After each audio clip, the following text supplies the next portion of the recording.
അപ്പോൾ ഒരു നല്ല സിനിമ കണ്ടാൽ ആ ദിവസം ഭയങ്കര ഹാപ്പി ആവുന്ന അല്ലെങ്കിൽ നല്ലൊരു ദിവസമായി മാറുന്ന രീതിയിലുള്ള ഒരു മനുഷ്യനാണ് ഞാൻ. അപ്പോൾ എന്നെ സംബന്ധിച്ചിടത്തോളം എൻ്റെ പ്രേക്ഷകൻ അല്ലെങ്കിൽ എനിക്ക് ആ കഥ പറയുമ്പോൾ എത്രമാത്രം ആ സിനിമ കാണാൻ പറ്റുന്നുണ്ട് ആ കഥയിൽ, അല്ലെങ്കിൽ അത് എത്രമാത്രം സ്ക്രീനിൽ കാണാൻ ഞാൻ ആഗ്രഹിക്കുന്നുണ്ട്, അതായത് എന്നിലെ പ്രേക്ഷകൻ ആഗ്രഹിക്കുന്നുണ്ട് എന്നുള്ളതാണ് എൻ്റെ ഫസ്റ്റ് പ്രയോറിറ്റി.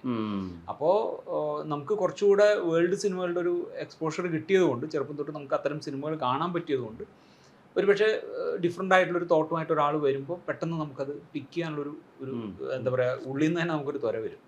അപ്പോൾ അതുമാത്രമാണ്, അല്ലാതെ അങ്ങനെ സിനിമക്ക് കോൺട്രിബ്യൂട്ട് ചെയ്യാനൊന്നും നമ്മൾ അങ്ങനെ ചിന്തിക്കുന്നതിൽ എനിക്ക് അർത്ഥമില്ലെന്ന് തോന്നുന്നു. കാരണം നമ്മൾ ചെയ്യുന്ന സിനിമ ഏത് ലെവലിലേക്ക് പോകും. ഇപ്പോൾ ഒരു കഥ പറയുന്ന സമയത്ത് നമ്മൾ കൺസീവ് ചെയ്യുന്ന, ഇപ്പം നമ്മുടെ ഉള്ളിൽ ഒരു മേക്കർ ഉണ്ടാവും. ഞാൻ പറയുന്നത് ഞാനൊരു ഡയറക്ടർ എന്നുള്ള രീതിയിലല്ല ഞാൻ പറയുന്നത്, അല്ലാതെ തന്നെ നമുക്ക് നമ്മളുടെ കണ്ട സിനിമകളുടെ, നമ്മൾ വായിച്ച പുസ്തകങ്ങളുടെ ഒക്കെ ഒരു വിഷ്വലുകൾ നമ്മുടെ തലയിൽ ഉണ്ടാവുമല്ലോ. അപ്പോൾ ഒരാളൊരു കഥ പറയുമ്പോൾ നമ്മൾ കൺസീവ് ചെയ്യുന്ന ഒരു രീതിയിൽ, പക്ഷെ അതായിരിക്കില്ല ചിലപ്പോൾ സിനിമ അൾട്ടിമേറ്റ്ലി പുറത്തു വരുമ്പോൾ.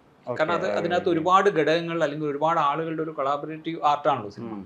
അപ്പോൾ അതിൽ നിന്ന് നമ്മൾ ഉദ്ദേശിച്ചതിന് മേലെ ചില സിനിമകൾ വരും, നമ്മൾ ഉദ്ദേശിച്ചതിന് താഴെ വരും. അപ്പോൾ ഇത് ആക്ച്വലി ഇപ്പോൾ സംഭവം എന്ന് പറയുന്നൊരു സിനിമ ഒരു കഥയുമായിട്ട് ഐഡിയയുമായിട്ട് ജിത്തു വരുമ്പോൾ, ജിത്തുവിൻ്റെ കയ്യിൽ ഒരു പ്രൊഫൈലുണ്ട്, സംഭവം എന്ന് പറഞ്ഞൊരു ഷോർട്ട് ഫിലിം ഉണ്ട്. അപ്പോൾ നമുക്ക് കുറച്ചുകൂടെ ട്രസ്റ്റ് കൂടും. അതായത് ഈ മേക്കറിന് ഓക്കെ കഥ പറയുമ്പോൾ അത് മേക്ക് ചെയ്യാൻ പറ്റും. അപ്പോൾ ഇപ്പൊ സംഭവം എന്ന് പറയുന്നത് ഷോർട്ട് ഫിലിം കാണിച്ചിട്ട് നേരെ ഒരു റൊമാൻറ്റിക് ഫിലിമാണ് ജിത്തു പറയുന്നതെങ്കിൽ നമ്മൾ കുറച്ച് ഡൗട്ട് ചെയ്യും.